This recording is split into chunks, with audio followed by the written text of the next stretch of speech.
परम श्रद्धेय परमादर्श महामंडलेश्वर वृंद,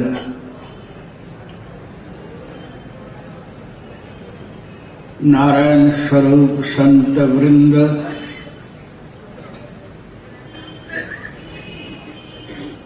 भक्त वृंद,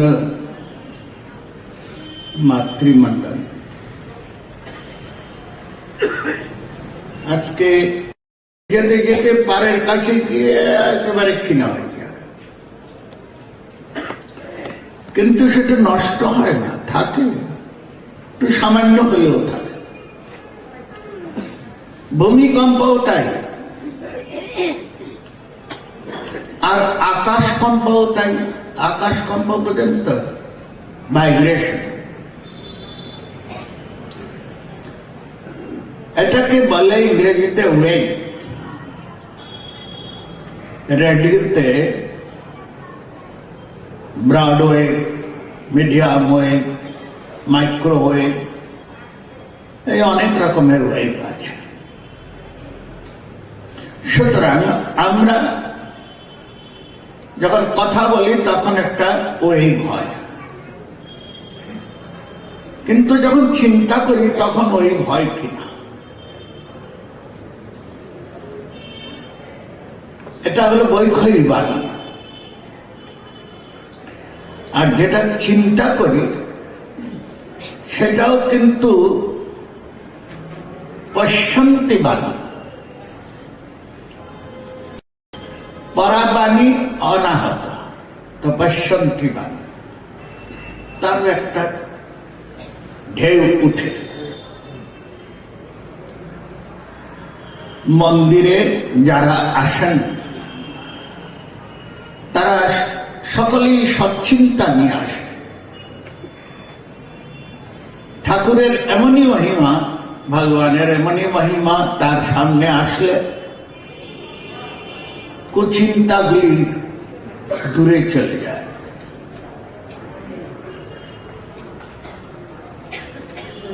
ড্রেনের কাছে গেলে যেমন দুর্গন্ধ নাকে আসে,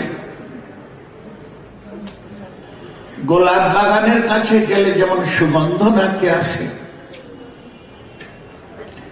এমনি ভাবে সংসারের পঙ্কিল আবর্তে মনকে বিষয়াভিমুখী করে। আর মন্দিরে এলে ওই আমার আগে যারা যারা এসেছেন সকলেই এসে এখানে ভগবত চিন্তন করেছেন এবং তার একটা ভাইব্রেশন এখানে রেখে গেছে, সেটা নষ্ট হয়ে যায় না, ওর মধ্যে সূক্ষ্ম ভাবে আছে।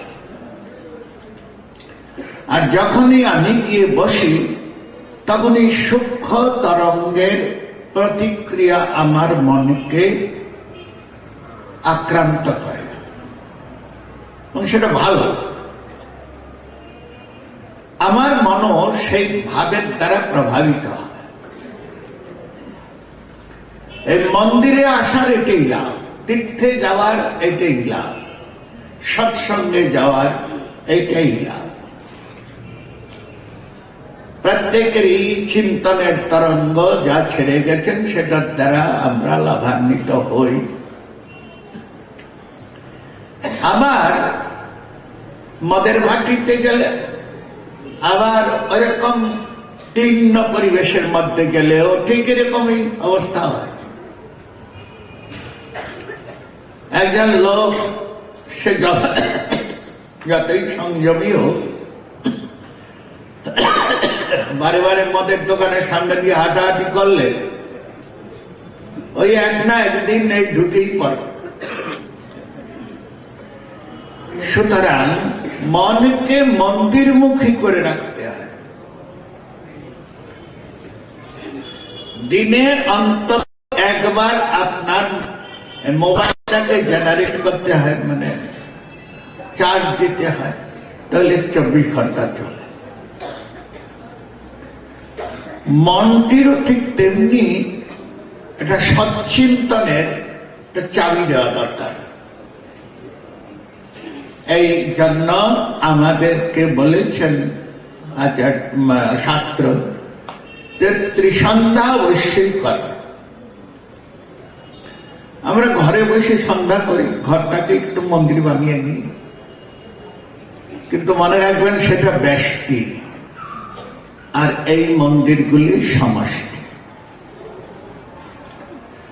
সমষ্টি মন্দিরের প্রভাবে সনাতন ধর্ম টিকে আছে।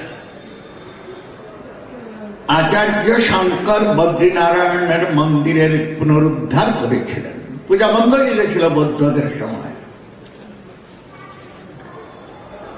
তিনি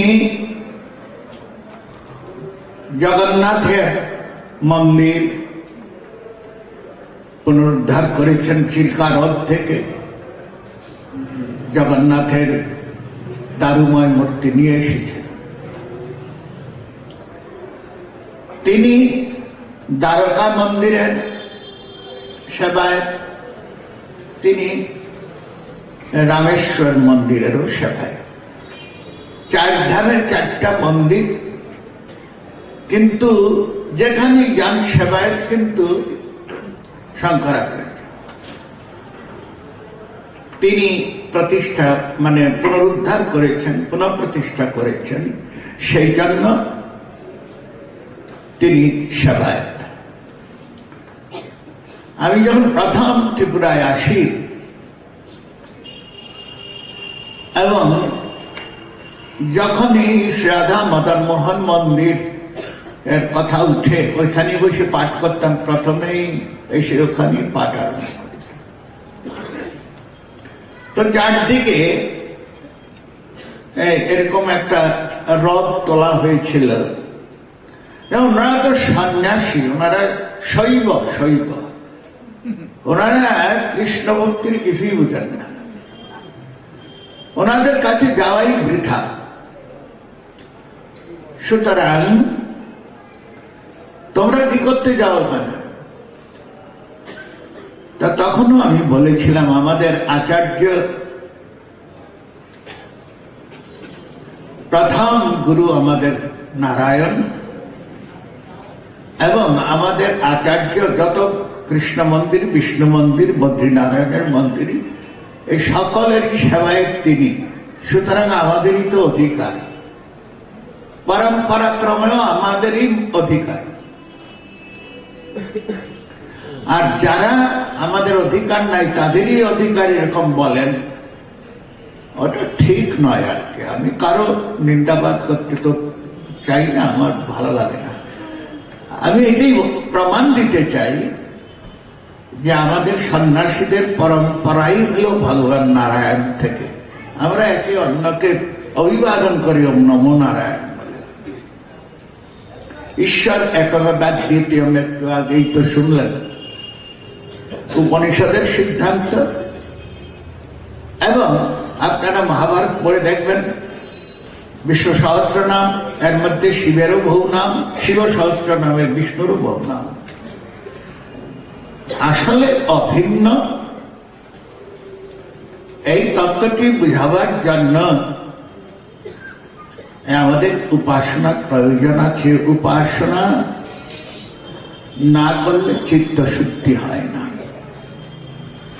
আর এখানে আছেন ঈশ্বর, আমার এই মূর্তির মধ্যে ঈশ্বর আছেন, আর অন্যত্র নাই, এরকম মনে করলে ব্যাপক যে সচ্চিদানন্দ স্বরূপ পরমাত্মাকে খণ্ডিত করা হয়। আসলে সমুদ্র তো একটাই, কিন্তু অল্প বুদ্ধির জন্য আমরা তাকে খণ্ডিত করে আরব সাগর, এই বঙ্গোপসাগর, এই আটলান্টিক সাগর, এইসব প্যাসিফিক সাগর, এইসব বলি। কিন্তু কোথাও কি ভিন্নতা আছে, ডিমার্কেশন আছে? কিছু নাই। ঈশ্বরের মধ্যে এরকম কোন ভাগযোগ কিছু নাই। আমরা সেই একই ঈশ্বরের বিভিন্ন ভাবে উপাসনা করি মাত্র। ভগবত ভক্তগণ, এই কথাগুলি আজ আপনারা সমস্ত মহামণ্ডলেশ্বর এবং সকলের কাছ থেকে শুনেছেন, এবং আরো রোজই শুনতে থাকবেন। আমার বক্তব্য তো আসলে ছিল সকলে যা বলেছে তার জিস্ট বলা, স্মরণ শক্তি নাই, মনে থাকে না, সুতরাং আর কি বলবো। এইটুকুই খালি বললাম, উপাসনার জন্য একটি কেন্দ্রবিন্দু লাগে, মনকে কনসেন্ট্রেট করার জন্য এক জায়গায় গিয়ে বসতে হয়, আর সব মহাপুরুষদের সাহায্য নেওয়ার জন্য তাদের চিন্তার তরঙ্গগুলিকে রিসিভ করতে হয়। হরি ওম।